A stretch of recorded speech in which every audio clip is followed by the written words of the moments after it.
Magandang araw po sa bawat isa.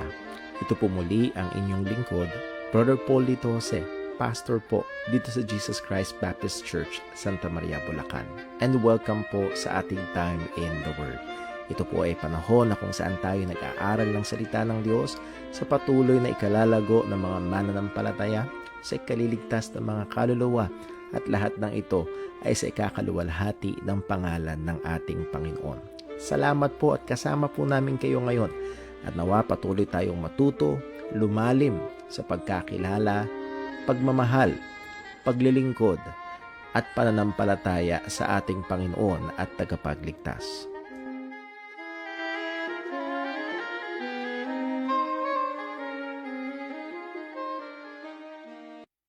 Isang mapagpalang gabi po sa bawat isa at muli papuri ho sa pangalan ng Panginoon at tayo nagpapasalamat sa Diyos na meron tayong pribilehiyo na tayo ay makapagsama-sama upang mag-aral ng salita ng Diyos at patuloy na lumalim pa sa pagkakilala sa ating Panginoon, pagkaalam ng kanyang katotohanan. At ang goal ho natin ay hindi lang madagdagan ang ating impormasyon o hindi patuloy na mabago ang ating mga buhay at tayo ay patuloy na makapagbigay luwalhati sa pangalan ng ating Panginoon. Welcome po sa bawat isa.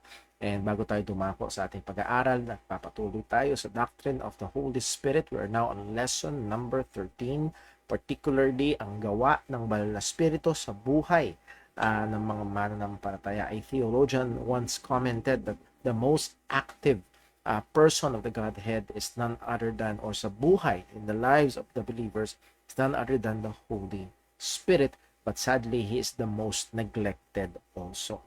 Napakaganda na mapag-aralan natin. But before we go on, ay ilang ho ng mga announcements and reminders, particularly sa ating mga kapatiran ho dito sa JCBC. Malapit na po ang atin hong sports fellowship with JCBC Pandian ay sa August 26. That's a Monday, that is a holiday. So, una ho sa lahat ay pag-pray ho natin yan. And then, pangalawa, ay kung meron tayong mga kapatiran na sasali sa mga sporting events po natin sa August 26, please do sign up. At kung kayo ho ay nag-sign up na, please take note ho sa ating mga GC. Baka naka-turn off ang inyong notification sa ating mga GC. Mahalaga po yan. This coming Lord's Day ay magkakaroon na ng round 1 ng in-house competition para malaman lang ho natin kung sino yung ating ipanlalaban sa August 26. So kung kayo ho ay available this coming Sunday, ay yung mga kung tama ang alala ko, yung mga players ng dama and chess ay magkakaroon na ho kayo ng paglalaro sa Sunday after ng ating morning worship service. So doon muna tayo magfo-focus sa pagsamba sa Panginoon, and then at saka na ho yung games para lang magtermina kung sino yung ating ipanlalaban. Last year nangyari ay meron pa mga taga dito sa JCBC Guyong na naglaban muna, and then yung nanalo, yun yung pinanlaban. So para maiwasan ho natin yun, ay dito na ho tayo sa church, meron na ho tayo in-house competition. So muli, para prioritize ho natin, una yung mga naka-sign up, pangalawa yung mga members na naka-sign up, and then yung mga attenders na naka-sign up, and then tsaka na lamang ho yung mga bisita. So meron ho tayo mga panauhin on that our sports fellowship. Welcome po sila, pero hindi sila ang prioritize na mapakapaglaro. So pa-priority natin yung mga members ng atin hong iglesia. Pray ho natin ang panahon na maging maayos po yan. And muli, kung meron ho mga nagpagawa ng uniforms, please ay bayaran nyo na ho kay Brother Chad. Siya ho ay naghihintay, at i-claim nyo na rin po yan para malabahan nyo na at para ready na ang atin hong mga uniforms sa ating sports competition. White ang atin hong team color. So magbaon ho tayo ng mga ekstrang damit na puti dahil alam natin, dahil sa malamang papawisan, madudumihan. So I hope tayo ho ay maging engaged, and also maalala, magdala tayo ng ating mga tubig, damihan natin pagkain, at nagiging picnic na rin ho yan ng ating mga kapatiran. Okay. And then also this coming Lord's Day, meron ho tayong Bible class. Simulan natin 2 Sundays ago. Every other Sunday gagawin po natin ito from 5 to 7 p.m. So what a wonderful thing po yan. Magiging talagang halos sagad-sagad yung ating Lord's Day schedule dito ho sa church. But I pray and hope na ito ho ay patuloy na maging, syempre, kaluwalhatian sa Panginoon at patuloy na ikakalago ng mga mananampalataya And this coming Sunday will be the last day na libre. So meron tayong dalawang lessons o dalawang classes na para masubukan nyo lamang po. And then if you think na ito ho ay worth investing your time in, ay meron lang ho tayong minimal na 100 pesos registration. Again, we're not after the money. Ang gusto lang ho talaga natin ay magkaroon ng sense of investment at para talaga formal na magkaroon na mag-enroll in a sense doon ho sa klase at talagang mag-invest ng time and effort para ho dito. So, pray ho natin yan at nawa gamitin ng Diyos ang mga pag-aaral ho na ito upang lalo tayong lumalim sa pagkakilala sa Diyos at sa ating paglilingkod at pagmamahal sa Kanya. So, yun ho ang ating mga announcements. So, please take note. Kung meron ho kayong mga questions, you can message me or si Brother Daryl para sa ilang mga details. And yan po ay very much welcome. So tayo ho muna dumako sa ating pananalangin bago tayo pumatuloy sa ating pag-aaral. Let us pray. Panginoon naming Diyos, aming Ama sa langit, kami po ay patuloy na nagpupuri at nagpapasalamat sa iyo, O Diyos, sa iyong katapatan. Papasalamat kami, Panginoon, sa iyong kahabagan. Namamangha kami, O Diyos, sa iyong biyaya. Lalo't higit sa iyong biyaya na sumagana sa amin sa pamamagitan ng aming Panginoong Jesus. Lord, hindi namin kayang maisip kung paano nangyari na ikaw, O Diyos, na banal ay nahabag sa amin ng mga makasalanan. Minahal mo kami at binigay mo ang iyong bugtong na anak. O Panginoon, malinaw na hindi kami karapat-dapat. Malinaw, Panginoon, na ang dapat sa amin ay parusa. Pero Panginoon, nakakamangha ang iyong kahabagan, biyaya at pagmamahal. And Lord, as we continue our study sa iyong salita, particularly patungkol sa banal na Espiritu, turuan mo nawa kami, Panginoon, and help us na hindi lang ito basta maging impormasyon o kaalaman na lalo't higit ay huwag ito magpayabang, kundi, Panginoon, ito'y katotohanan na malaman na lalong magpapabanal ng aming mga pamumuhay. Lord, salamat po sa katotohanan na ang banal na Espiritu ay nakatahan sa aming mga mananampalataya. At nawa, O Diyos, ang kanyang bunga ay patuloy na makita sa aming mga buhay at patuloy kami na makapagbigay luwalhati sa iyo. Patawad po, O Diyos, sa aming mga pagkakasala at pagkukulang. Aming hinihingi ang iyong pagpapala sa aming pag-aaral at patuloy na biyaya sa iba't ibang kalagayan ng iyong mga anak. Maging sa aming mga kababayan, O Diyos, na patuloy na bumabangon mula sa matinding ulan at mga baha. Nawa, O Panginoon, ay kahabagan mo po sila at gamitin mo ito upang maging kaparaanan ng iyong kaluwalhatian at ng iyong ebanghelyo sa kanilang ikiniligtas. Lahat ng ito, Panginoon, ay dalangin namin sa ngalan ng aming Panginoong Hesukristo. Amen. So tayo ho ay dumako sa ating pinaka-lesson. Again, this is lesson number 13 about the doctrine of the Holy Spirit. Particularly, ito po ay patungkol sa work ng banal na Espiritu sa buhay ng mga Kristiyano. Karoon tayo ng mabilis na review. Pinag-aralan natin yung work ng Holy Spirit sa physical world. He is the life giver, both physical and spiritual. He maintains order. And then also, pinag-aralan natin yung common grace ng Diyos through the working of the Holy Spirit. And that is God by the Holy Spirit operates in certain ways among unbelievers to maintain a level of blessedness and goodness amidst natural evil. So again, ang tao ay totally depraved as described sa Genesis chapter 6. Napakamakasalanan ng tao, his imaginations are evil continually at hindi nagbago yun, pero nandun pa rin ang katotohanan na nakaka-experience pa rin tayo ng mga bagay na masarap, maganda, masaya sa buhay na ito sa kabila ng katindihan ng kasalanan. Well, it cannot be attributed sa taong makasalanan. It is only through the graciousness and goodness of God, the patience of God sa atin. So again, yung common grace ng Panginoon. Pinag-aralan natin ang gawa ng Diyos sa ang gawa ng banal na Espiritu sa incarnate words o sa nagkatawang taong salita, and that is our Lord Jesus Christ. Nakita natin kung paano ang banal na Espiritu ay involved in all of Christ's earthly ministry from His conception to His ascension and everything in between.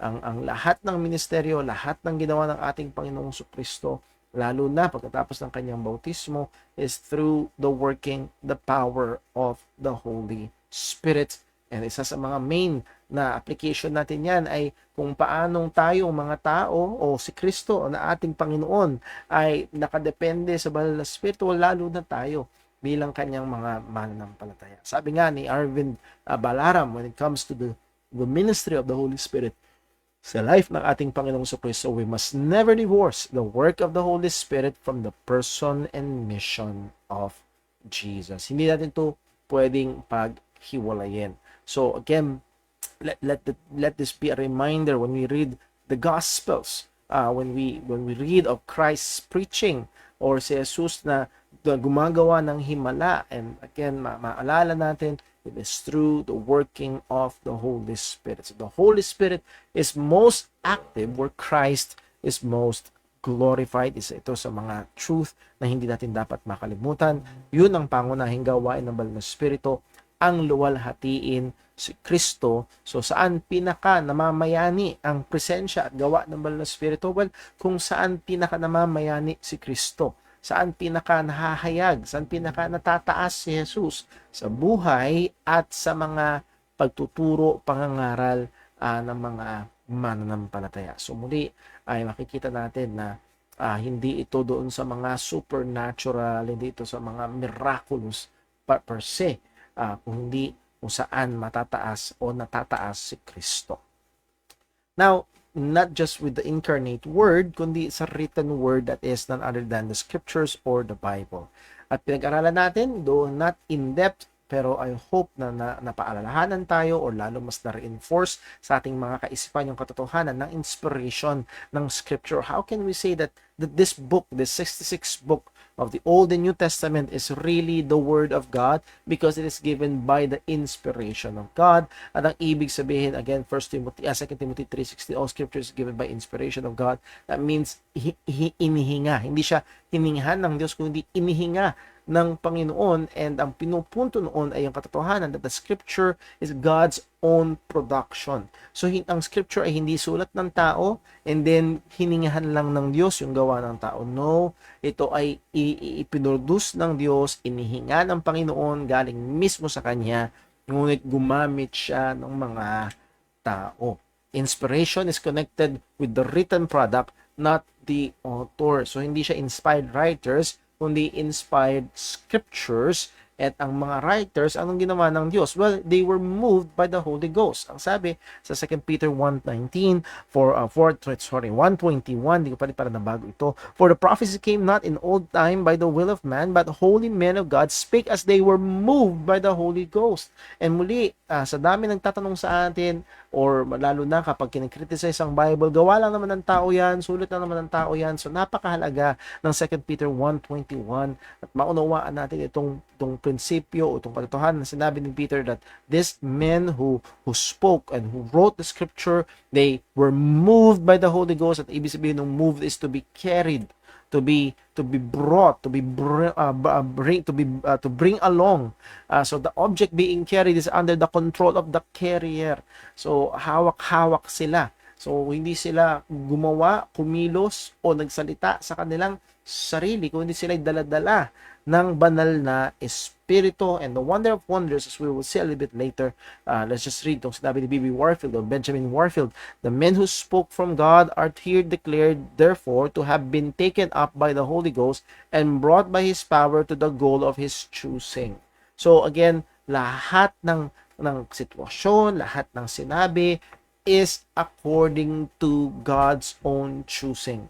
Therefore, the things which they spoke under this operation of the Spirit were therefore His or the Spirit's things, not theirs. Because of the truth na sila they were moved by the Holy Ghost, therefore, we can say that these words ay hindi sa mga tao kung hindi sa Banal na Espiritu mismo, sa Diyos mismo. So again, napakahalaga nito sapagkat isa ito sa madalas na tinatanong when it comes to the doctrine of the scriptures. Tatlong truths that we need to consider with regards to the inspiration of the scriptures. Number one, the instrumentality of biblical messengers is recognized. They were the one who spoke. So again, pag sinabi sa atin, well, di ba si Pablo ang nagsulat? Ang sagot ay yes. Yes, si Pablo ang nagsulat ng karamihan sa Bagong Tipan. At hindi lang si Pablo. Andin din na iba pang mga propeta, andin din iba pang mga manulat ng Bagong Tipan. So talagang sila ay sumulat. We recognize that. We do not deny that. The individuality of the authors were not lost. Yung mga yung mga pagkakilanlan ng mga authors. That's why iba ang writing style ni Pablo, ibang writing style ni Luke, ibang writing style ni Peter at ni John. Makikita natin maging yung gamit nila ng vocabulary ay merong uniqueness sa isa't isa. So hindi nawala yung individuality ng mga author. So hindi ito parang mechanical dictation or parang hinawakan lang na lapis yung mga apostles na parang inanimate sila, wala silang consciousness. No, that's not the case. Nandun yung kanilang consciousness, they're aware of their situation, nandun din yung kanilang mga emotion, but even in and through all that, no, God used all of those, even their very circumstances, very emotions, and words, ay sovereignly ginamit ng Diyos para ibigay sa ating perpekto ang kanyang salita. Sabi nga ni John MacArthur, distinct personalities are clearly obvious. Emotional attitudes come pouring through the writers as they write. God used writers, said the New Testament, who were carried along by the Holy Spirit, as we have read kanina. They were moved along by the Holy Spirit. They weren't out of the process. Hindi sila hiwalay, kundi kasama. They were in the middle of the process. They were included in the very act of writing. In fact, they were writing their own heart attitudes, their own thoughts, their own insights, their own experiences, their own understanding under the total control of God. So they are the great or the important truths, mga mahalagang katotohanan. They were carried by the Holy Spirit. They were under the total control of God. Yes, meron silang nandun yung personality nila, yes, nandun yung mga situations nila, yes, nandun yung grammar nila, and lahat ng pagiging individual nila, pero lahat pa rin ito ay binigay sa pamamagitan ng gawa ng Banal na Espiritu. Therefore, lahat ng ito ay salita ng Panginoon. And then number 3, there is the superintendence of the process by the Spirit. Almost given na yan, nandun yung pagkilos, andun yung pagsubaybay, andun yung pagtitiyak ng Banal na Espiritu sa buong proseso upang makarating sa atin ang kanyang salita. Let me read yung sinabi ni Stephen Yulee. Ang sabi niya, this means that the Holy Spirit carried along the human authors in such a way that what they wrote was His, not theirs. The Bible, therefore, isn't the product of human invention. Rather, it is the Word of God. So, as we have said, dito parang lalagpas ito sa kakayahan at kaalaman ng tao. Yes, ito'y salita ni Pablo, sulat ni Pablo, sa circumstansya ni Pablo, dala-dala ang damdamin ni Pablo, pero at the same time, lahat ng yon ay sinulat ni Pablo as they were moved by or carried by the Holy Spirit. Therefore, yung sulat na yon ay hindi produkto ng tao o inbensyon ng tao o hindi ng Diyos mismo. Ito ay salita mismo ng Panginoon. Now, the New Testament writers were aware that they were writing God's Word. Isang example lamang, again, this is not the subject of bibliology, pero aware ang mga authors ng New Testament gaya ni Apostol Pablo. Sabi niya sa 1 Corinthians 14 verse 37, if any man think himself to be a prophet or spiritual, let him acknowledge that the things that I, Apostle Paul, write unto you are the commandments of the Lord. So again, ay nahandoon na yung prinsipyo ng salita ng Diyos that the spirit of the prophets are subject to the prophets. Hindi dapat ito kumukontra. At kung meron man daw sa inyo, sabi ni Pablo na tingin niya sa kanyang sarili siya ay propeta at o spiritual, kailangan niyang kilalanin na yung mga sinulat ni Pablo, ng mga apostol, in effect, ay mga kautusan ng Diyos. So, hindi lang ito basta sulat ng tao, hindi ito utos lamang ng tao, kung hindi ito ay mga kautusan ng Panginoon. Ito ay salita ng Diyos. Itong mga sinulat ni Apostol Pablo sa mga Kristiyano sa Corinto. 2 Peter 1:19, ang sabi ni Pedro, we have also a more sure word of prophecy, whereunto ye do well that ye take heed. Again, hinighlight natin dito last time yung supremacy ng written word of God over doon sa mga visions, over doon sa mga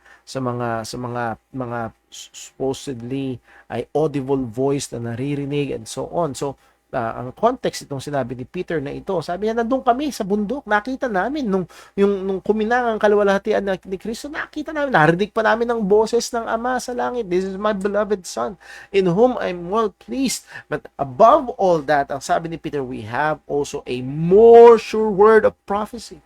Merong mas tiyak, merong mas supreme kaysa sa mga bagay na yon. So muli, mga kapatid, ay kung sakali man dumating ang time na maka-encounter tayo, for example, meron tayong kausap, ay ipinipilit nila na, well, narinig ko kasi, alala ko tuloy, many years ago, maybe as far as 15 years ago, may nakausap akong lalaki na yun ang kiniklaim niya na siya daw ay nag-agaw buhay at sa kanyang pag-aagaw buhay, may nakita siyang liwanag at doon sa liwanag na yun, habang naglakad siya, kung ano pang nasaksihan niya, I cannot remember everything na kanyang sinabi.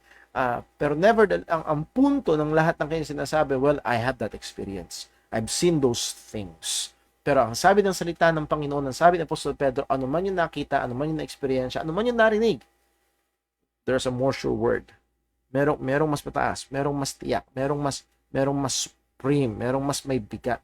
Walang iba kung hindi ang salita ng Panginoon. And any dream, vision, or experience must be put under the authority ng salita ng Diyos. Any teaching, any person ay kailangan ipailalim sa salita ng Panginoon. So the written scripture is an even more sure prophetic word than the spectacular events because of the Spirit. Because the Spirit of God moved dun sa mga writers, it is the Word of God. The Bible is the Word of God. So because of the Holy Spirit, therefore, ang written scripture is even more spectacular, even greater doon sa mga iba't iba pang mga pangitain at mga signs and wonders. So again, minsan may thinking ang mga Kristiyano na, well, parang mas maganda yata kung nandun ako ng lumang tipan, merong mga himala, merong mga signs and wonders, mga kababalaghan na nakikita, may anghel na nagpapakita. Again, that thinking it should be done away because we have a more sure word. And that is the scriptures. And I hope na mag-sink in ito sa atin. Makita natin yung bigat, yung halaga, yung value ng salita ng Diyos na meron tayo.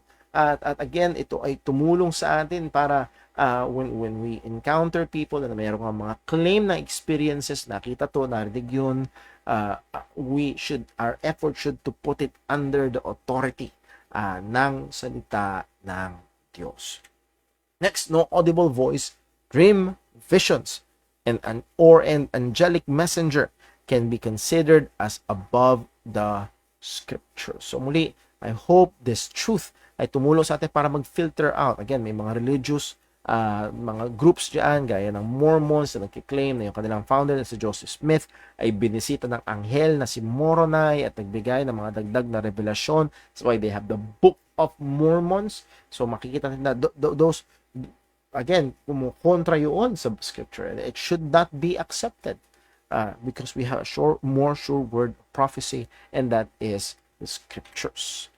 Now, dito tayo natapos last time at dito tayo magpapatuloy about the work of the Holy Spirit in the life of the believers, particularly ang baptism of the Holy Spirit. Hindi ito matatapos ngayong gabi, pero I hope mapaalalahanan tayo at ma-review natin yung mga dati na natin na pag-aralan, and then also kung first time yung mapapakinggan ito ay mamangha tayo sa gawa ng Panginoon kung paano siya katapat sa kanyang mga pangako.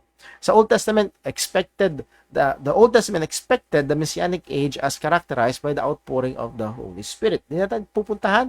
Last time binasa natin from Joel chapter 2 yung prophecy ng kumaga that God will be pouring out His Spirit. There will be an abundant pouring out of the Spirit of God, and this prophecy was fulfilled during the Pentecost sa Acts chapter 2. We have the very apostles, Apostle Peter himself, with inspiration of the Holy Spirit, nag-interpret na yung nangyari sa Pentecost ay yun ngang fulfillment ng pinangako ng Panginoon sa Joel chapter 2 the outpouring of the Holy Spirit. The expression that carries this thought in the New Testament is baptism in or baptism with the Holy Spirit. Ang expression nito o kung paano sinasabi ay sa bagong tipan ay sa pamamagitan ng pagsasabi ng bautismo ng banal na spirito o bautismo sa banal na espiritu, as we will see. Now, meron iba't ibang views na pumapalaot sa paligid natin, pero kung tingnan natin ang Biblia, ano ba yung baptism of the Holy Spirit? So una, the individual experience of the Spirit after conversion, which results in a transition from low spirituality or carnality to high spirituality. Ito yung pananaw patungkol sa bautismo ng banal na spirito. Again, yun yung pinag-uusapan natin. Yung bautismo sa banal na spirito ay individual na eksperyensya daw ng isang ligtas at ito'y nagre-resulta mula sa pagiging karnal na Kristiyano at siya ay magle-level up, kumbaga. Will achieve newer heights sa kanyang spiritual na buhay. At ang ginagamit ng iba dyan is yung bautismo ng banal na spirito. That's why meron kayong mga maririnig, meron kayong mga mabasa ng mga grupo o mga tagapagturo, they're seeking that baptism of the Holy Spirit. They are inviting yung bautismo ng banal na spirito sa kanilang mga buhay because they see it as a leveling up sa kanilang individual na pananampalataya. Well, we have a correct term for that, and that is sanctification. And hindi yan miraculously na biglang dadating ang banal na spirito, then wala, nasa second level ka na. No, it's a process. It's a process na kung saan lumalago ang isang Kristiyano. Number 2, there is the revival baptism na tinatawag, identified with the experience of community revival. Ayan. It's more on, ginagamit nila yung bautismo ng banal na spirito, not, ang focus naman nito ay hindi individual, but more on corporate, more on community. Again, yung language na maririnig natin dito ay yung buong church nagpe-pray na sila ay lapagan ng banal na spirito, sila ay bautismuhan ng banal na spirito, na dumating ang banal na spirito sa kanilang buong church. Again, ay yun yung kanilang lengguwahe na ginagamit. And then number 3, the charismatic claim, the individual experience of the Spirit after conversion. Again, medyo kahawig nung number 1, pero ito yung pagkakaiba. Nagre-result ito sa demonstration of signs and wonders. Ayan. So, pag ang isang tao daw ay, quote and quote, na bautismo ng banal na spirito, magagawa niya yung mga signs and wonders. Makakapag-speaking in tongues na siya. Makakagawa na siya ng mga himala. Ano man yung sign gifts na ibinigay sa kanya sa pamagitan ng, again, ng bautismo ng banal na spirito, well, yun yung kanilang pinapatungkol. So makikita natin, itong spirit baptism or baptism of the Holy Spirit ay isang talamak na lengguwaheng ginagamit sa maraming iba't ibang konteksto. So we must be discerning kapag meron tayong kausap na naririnig na sinasabi ito, kapag meron tayong binabasa o meron tayong pinanonood, TV, online, wherever, na ginagamit yung bautismo ng banal na spirito, let us be discerning ano ba yung tinutukoy nila. So makikita natin, hopefully ngayong gabi, yung hindi buong buo dahil hindi pa natin kaya lahat, pero makita natin na ito pala yung tinutukoy talaga ng Bible. Again, we submit to the scriptures. So yun yung pananaw nila, yun yung tinutukoy nila, pero anong sinasabi ng salita ng Diyos? Saan niya ito ginamit? Saan ito ginamit ng Panginoon? Ano yung pinatungkulan? Ano yung pinatukuyan ng bautismo ng banal na Espiritu? No, tingnan natin dito sa exposition ng doctrine. A direct reference to the Holy Spirit baptism. Yung HS dyan, yung Holy Spirit baptism. Merong mga lugar sa Biblia na direktang tinukoy na ito ay bautismo ng banal na Espiritu. At isa na madalas na nagsabi niyan ay yung si John the Baptist. Sinabi niya yung prophecy about sa magbabautismo ng banal na spirito. Well, basahin lang natin sa record sa Matthew chapter 3, verse 11. Ang sabi, I indeed baptize you with water. So yung I dyan ay si John the Baptist. I indeed baptize you with water unto repentance. But he, pertaining to the coming Christ or coming Messiah, that cometh after me is mightier than I. So that is Jesus. Whose shoes I am not worthy to bear, he, Christ, shall baptize you with the Holy Ghost and with fire. So siya, si Kristo, ang magbabautismo sa inyo with the Holy Ghost and with fire. So here is a direct statement about the baptism of the Holy Spirit. Now, Jesus is the one who will baptize with the Spirit. So, hindi lang yan sa Matthew chapter 3, sa Mark chapter 1, Luke chapter 3, John chapter 1. So, maraming mga talata almost saying the same thing. So, si Jesus ang magbabautismo ng banal na Espiritu. Spirit baptism points to the work and person of the Messiah. So, you cannot separate this from the work of Christ. Hindi mo pwedeng ihiwalay ang bautismo ng banal na Espiritu kay Kristo. Napagkat ang sabi ng salita ng Diyos, si Jesus ang gagawa nito. It is not about supernatural, miraculous, or emotional experience. It is about the work of Christ. So makikita natin na karamihan ng humihingi, naghihintay ng bautismo ng banal na Espiritu, they are focusing on the wrong things. They are missing it. Ang bautismo ng banal na Espiritu ay nakakabit. Hindi pwedeng ihiwalay sa ginawa at sa pagliligtas ng ating Panginoong Jesucristo. Point of comparison between John's and Jesus' baptism. Ano ba yung comparison? John's baptism was initiatory to messianic revelation. So yung bautismo ni John ay paghahanda para i-initiate ang mga tao, i-prepare sila as God has called John to be the one who prepares the way of the Lord. And yun yung purpose ng bautismo ni John.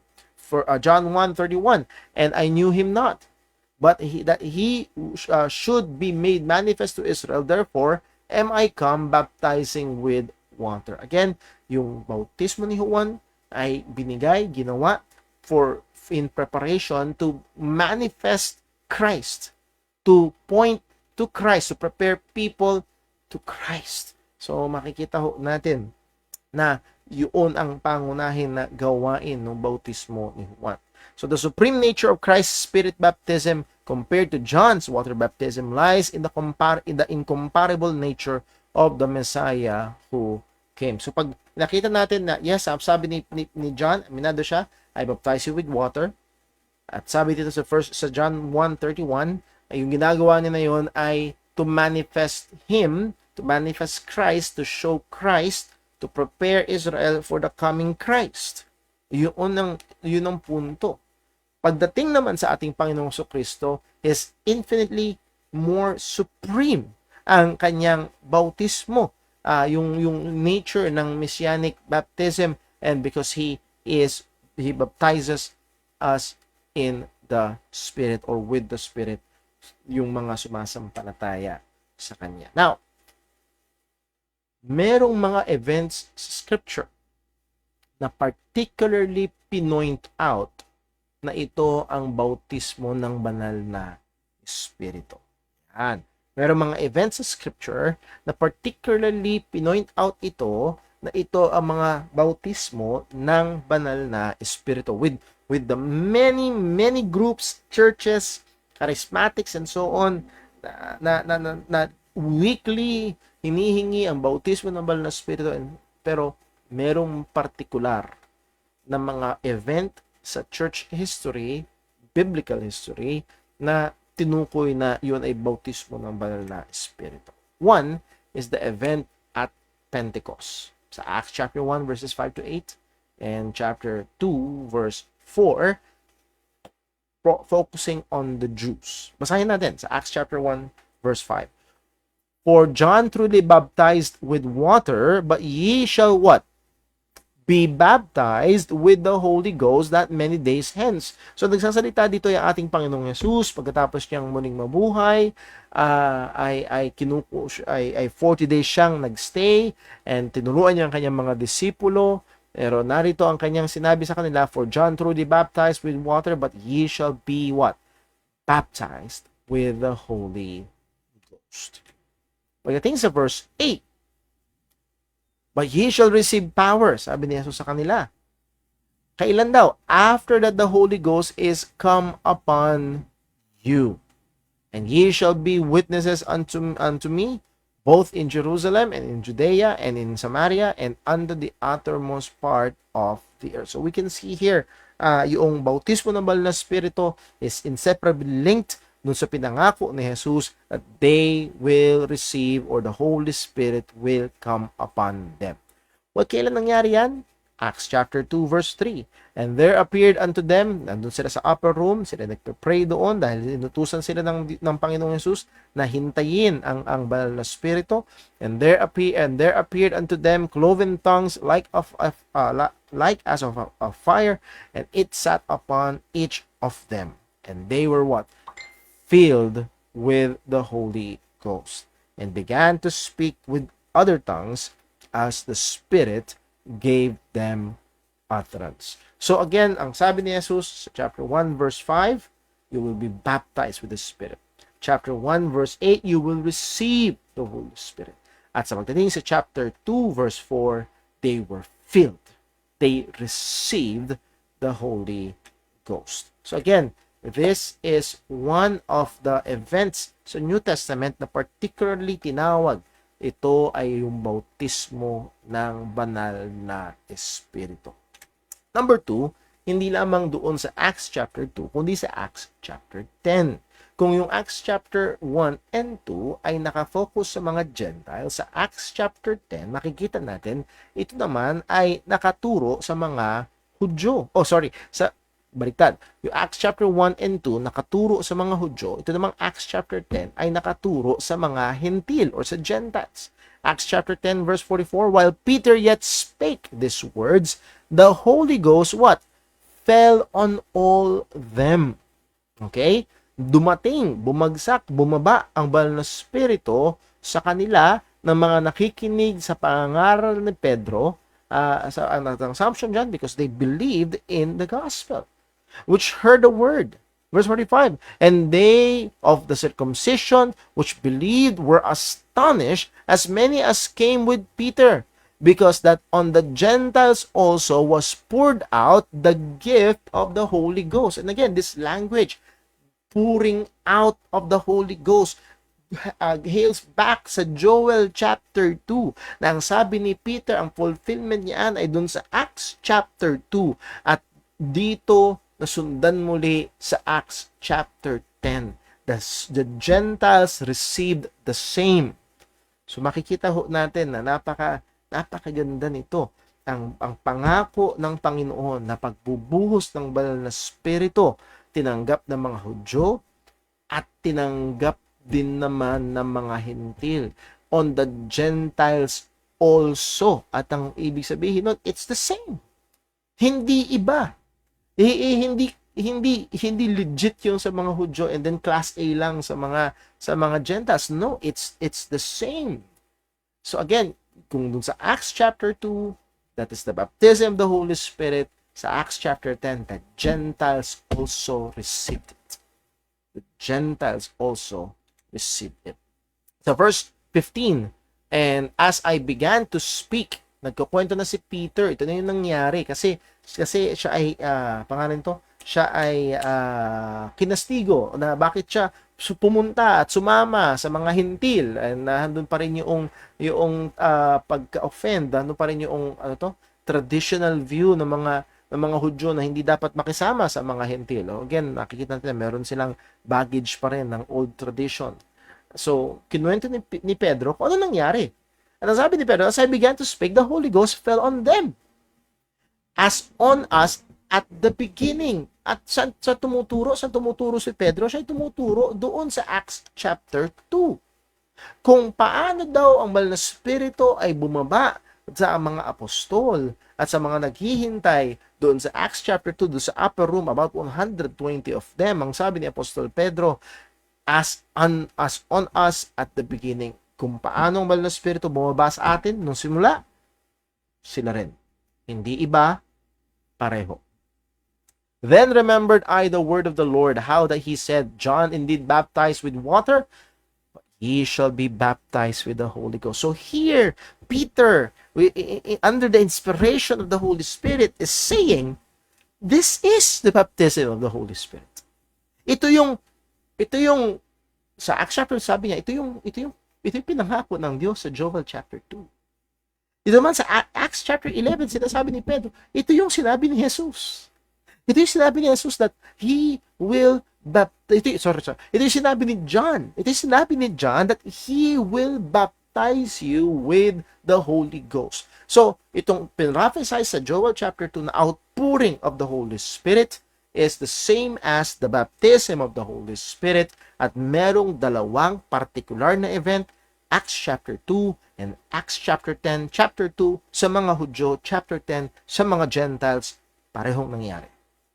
Okay, so pagdating sa verse 17, for as much then as God gave them the like gift as He did unto us, who believed on the Lord Jesus Christ, what was I that I could withstand God? So again, God gave them the same gift.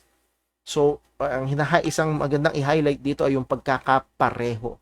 Hindi mas mataas o mas concentrated doon sa mga Hudyo, and then lesser concentration or lower power sa mga Hentil. That is not the case. So this is the baptism of the Holy Spirit. Yung pagtanggap, yung pagbigay ng Panginoon ng banal na Espiritu. Dalawang particular na event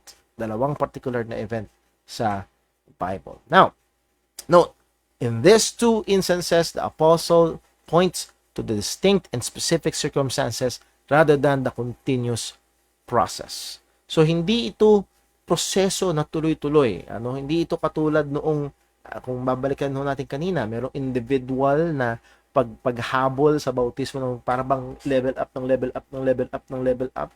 Laging hinihingi yung bautismo ng Banal na Espiritu. There's no such thing na process na tinawag na bautismo ng Banal na Espiritu. Kundi dito, these are distinct, specific events or circumstances na pinpoint ng Panginoon, ng mga apostol, na ito talaga ay yung bautismo ng Banal na Espiritu. Now, paano yun, Brother Paul? Dun lang ba yan sa Acts chapter 2? Dun lang ba yan sa Acts chapter 10? Paano yung mga Kristiyano ngayon? Well, number 3 na observation natin na ito, the universal claim for all true believers. Yan. Ang bautismo ng Banal na Espiritu ay nagaganap sa lahat ng mga tunay na sumasampalataya. At malinaw yan sa 1 Corinthians 12 verse 13. Sabi ni Apostol Pablo, for by one Spirit are we all baptized into one body. Yan. For by one Spirit are we all baptized into one body. So, sa pamamagitan ng isang Espiritu, and that is the Holy Spirit, sabi ni Pablo, we are all. At pag sinabi dun sa all, we kasama si Pablo na isang Hudyo, all kasama yung mga Gentile Christians sa Corinth, Jews and Gentiles were all baptized into one body. How? By one Spirit. So, pamamagitan ng Banal na Espiritu, na yung bautismo ng Banal na Espiritu ay sila ay ginawang kalakip sa iisang katawan. Whether we be Jews or Gentiles, niliwanag doon, Hudyo ka man o Hentil, ito ay totoo.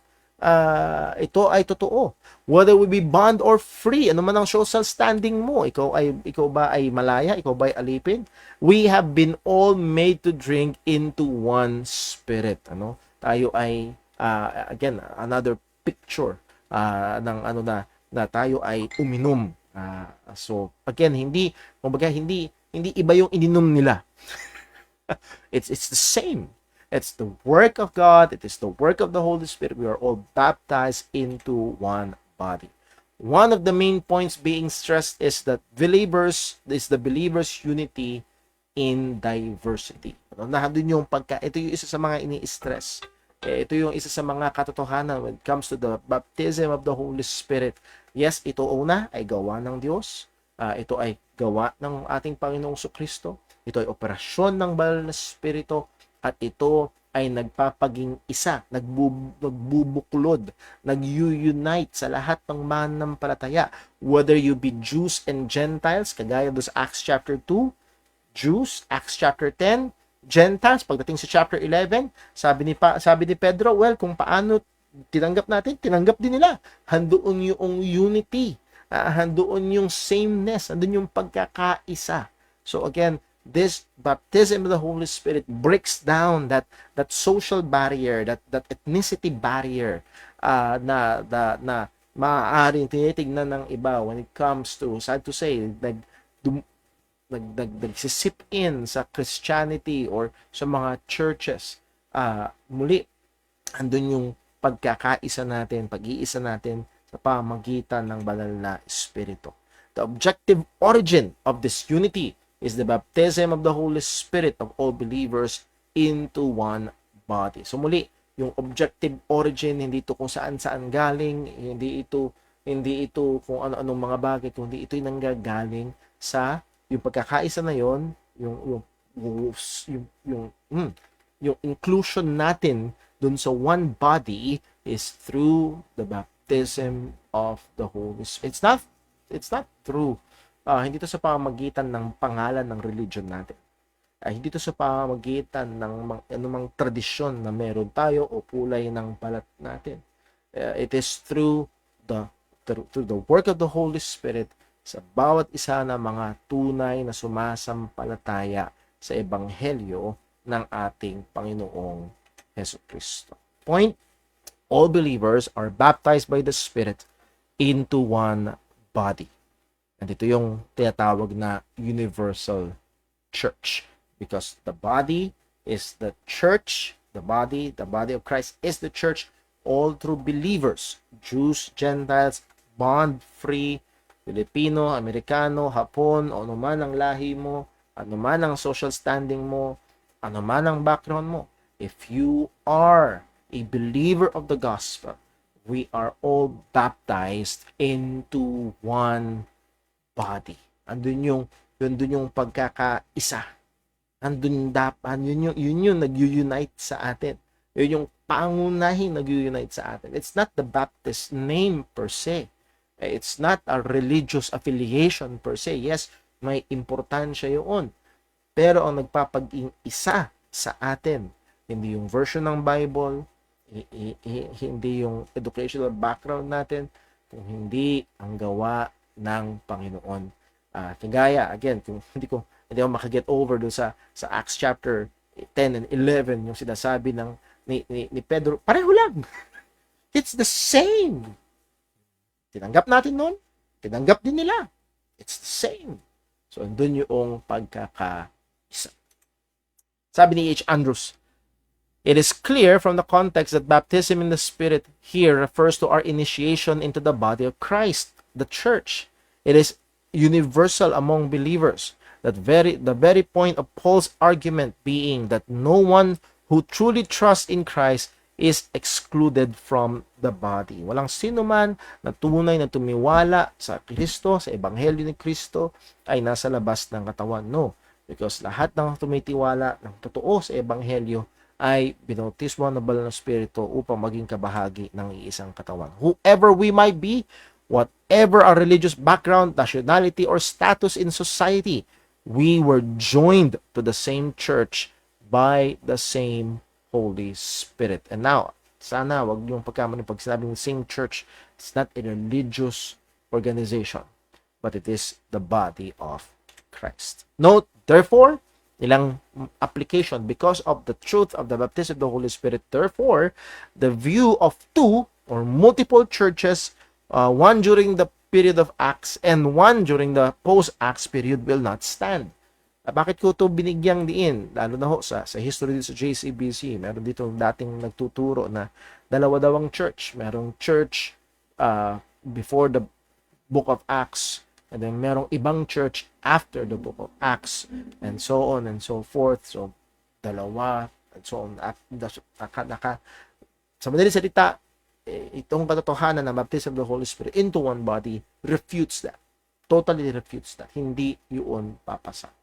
And another na mas sikat, and sadly, ay kasi parehong kasing mali, ay yung doktrina, the Baptist bride doctrine is categorically a false doctrine.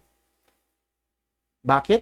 May mga nagtuturo na ang bride lang daw, ang church, ang katawan ni Kristo, ay yung mga Baptist lang daw. That is categorically false. Kasi sabi ni Pablo, we are all baptized by one Spirit into one body. So, muli, nakikita po natin yung ganda. Sana ma-appreciate natin in this day and age na ang gawain ng mga tao ay grupo. Ang tawag dyan ay tribalism. Basta ito yung grupo namin, yun yung grupo mo. Pag hindi ka, wala ka sa grupo namin, mali ka. Kahit anong gawin mo, kahit anong sabihin mo, basta hindi ka namin kagrupo, mali ka. Basta hindi ka sumusuporta sa grupo namin, mali ka. Yan yung laging trick ng LGBT. Kung hindi ka sumusuporta sa LGBT, ikaw ay masamang tao. Laging grupo-grupo. Muli, na ito yung ganda. Ito yung ganda ng Ebanghelyo. Jews, Gentiles, and none can have a greater separation culturally. Pero they are made one through the gospel of Christ, through the baptism of the Holy Spirit. And what a joy! Pag tinignan natin ng church from different walks of life, different backgrounds, different cultures, we are one through the baptism of the Holy Spirit. So muli, ay hindi tayo pwede pang pumalaot sa mas madami pa. For the lack of time, tayo ho ay walang question sa ating comments section. Dahil na po tignan ko muna ngayon naman sa ating personal message. Sa messenger. Wala ako sa messenger sa text message, brother boy. Ang mga pastor, manipulators using the Bible deceitfully, not rightfully dividing the word. May Holy Spirit kaya sila. Again, if we the only thing that we can say, kung totoong ligtas, sila ay may banal na spirito. Kung sila may banal na spirito, ibig sabihin sila ay totoong ligtas. Ngayon, ang binigay na example ho dito ay mga pastors, manipulators using the Bible deceitfully, not rightly dividing the word of truth. Ang assumption ko ho dito, ang ibig sabihin ay they knowingly make merchandise of people through the scripture at nagtutuloy-tuloy sila sa ganitong gawain. As the Bible said sa 1 John, ang mga tunay na pinanganak ng Panginoon na hindi nagpapatuloy sa kasalanan at kung nagtutuloy-tuloy sila dito, sila ay nagpapakita ng katangian na hindi pagiging tunay na mananampalataya. It doesn't mean na hindi pwedeng mahulog sa mali ang ilang mga Kristiyano. We need to categorize. Merong mga false doctrines na magpapakita na hindi talaga totoong Kristiyano ang isang tao. Pero pwede bang ang mga totoong Kristiyano ay mahulog sa ilang mga maling Ephesians chapter 4, pag sa immaturity, it easily tossed to and fro by a strange wind of doctrine. So again, because of the immaturity of Christians, it's possible na yun ang dahilan. So discernment is needed. Discernment is needed. Next, yung seal of the Holy Spirit after that we believe, baptism na din ng Holy Spirit, yun, right? Hindi, need pa ba ng water baptism? Yung seal of the Holy Spirit, well, actually, pag-aaralan ho natin yan, ang baptism kasi particularly joins us into the body of Christ. Isa yun sa mga main point ng baptism of the Holy Spirit. Yung seal of the Holy Spirit pertains more to the indwelling of the Holy Spirit. These two cannot be separated. Hindi ito pwede paghiwalayan, pero ito ay magkaiba. Ayan. Ito ay distinct, pero hindi ito magkahiwalay. Pag ang isang tao ay baptized by the Holy Spirit, it is assumed he is sealed by the Holy Spirit. And vice versa. Magkaiba ito, pero hindi ito pwedeng paghiwalayin. Need pa ba ng water baptism? Yes, dahil ito ay utos ng Panginoon. Wala tayong time para i-discussion na mas mahaba, pero need pa ba ng water baptism? So, ang ibig sabihin ay water baptism para matanggap ang banal na spirito? No. Pero need pa ba ng water baptism ng isang tunay ng Kristiyano na binautismohan na ng banal na spirito, natahanan ng banal na spirito? Yes, kailangan pa rin ng water baptism sapagkat ito ay utos ng Panginoon. Yan. Sana po ay ma-appreciate natin itong ganda ng ginawa ng Diyos at yung katapatan ng pangako ng Panginoon. Thousands of years ago, predict, sinabi ng Diyos, nangako siya, He will pour out the Holy Spirit, and He did so. And we are beneficiaries of that. Let's pray. Panginoong Diyos, aming Ama sa langit, salamat po sa katapatan mo. Salamat, O Diyos, sa mga pangako mo at Panginoon, anong biyaya ito. Anong biyaya ito? Hindi kami karapat-dapat, lahat kami ay marumi. Hindi kami karapat-dapat sa anumang pansin mo, Panginoon. Pero Lord, narito ang katotohanan, kami minahal mo, naging mabiyaya ka sa amin, kami ay pinanganak mong muli. Bigyan mo kami ng pananampalataya. Lord, as we have studied your word, we are baptized with the Holy Spirit. We are joined into one body. That same body kung saan kasama ang mga apostol, kasama ang mga naunang mga mananampalataya. O Panginoon, salamat po. Nawa ito'y lalo magtulak sa amin sa kabanalan, kaliseryosohan sa pananampalataya, paglilingkod sa iyo, pagmamahal sa isa't isa. Durugin mo ang aming kayabangan, Panginoon. Lord, lalo kami mamangha sa iyong mga biyaya. Dalangin namin ito lahat sa ngalan ng aming Panginoong Jesus. Amen. Muli po mga kapatid, please pay attention sa ating mga group chats, yung mga announcements po doon, lalo na patungkol sa ating parating na sports fellowship. God bless po. Magandang gabi. Hope to see you this coming Lord's Day.